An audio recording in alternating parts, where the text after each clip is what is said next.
Bonjour à tous. Les magasins Bouchara sauvés en Bourgogne-Franche-Comté. Après le placement de l'enseigne en redressement judiciaire, le tribunal de commerce de Paris a approuvé l'offre de reprise par un groupe d'e-commerce.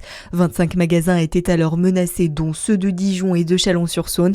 En revanche, tous les salariés ne seront pas reconduits, avec respectivement 6 salariés sur 9 et 4 salariés sur 6 qui seront repris.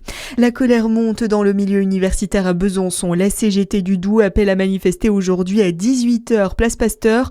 En cause, la volonté du gouvernement de supprimer les exonérations accordées par de nombreuses universités aux étudiants non européens.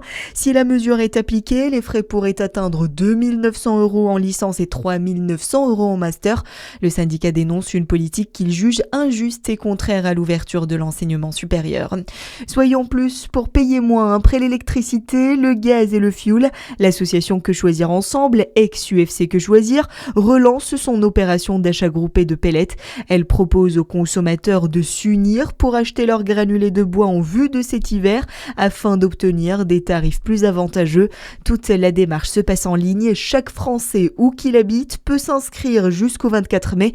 Il recevra ensuite une offre qu'il est libre d'accepter ou non et les livraisons se dérouleront cet été.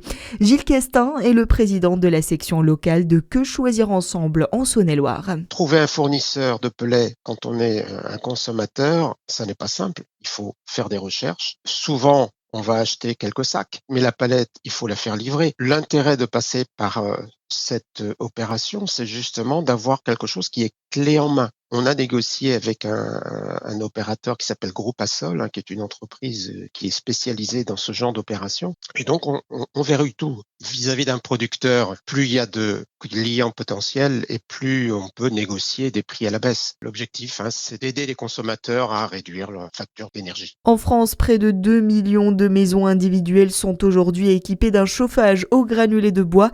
L'an dernier, 15 000 foyers avaient participé à cette opération, dont environ 1300 en Bourgogne-Franche-Comté. Dans le reste de l'actualité, la France durcit son protocole sanitaire face à l'hantavirus. Sébastien Lecornu a ainsi annoncé sur X que tous les cas contacts seraient désormais placés en quarantaine en milieu hospitalier.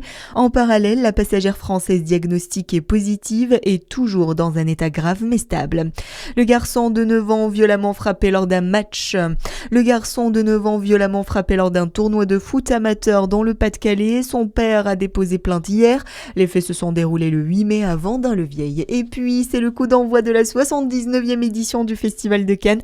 Comme chaque année, des stars du monde entier fouleront le mythique tapis rouge. La cérémonie d'ouverture est à suivre à partir de 19h. Voilà pour l'actualité. Excellente journée sur Fréquence Plus.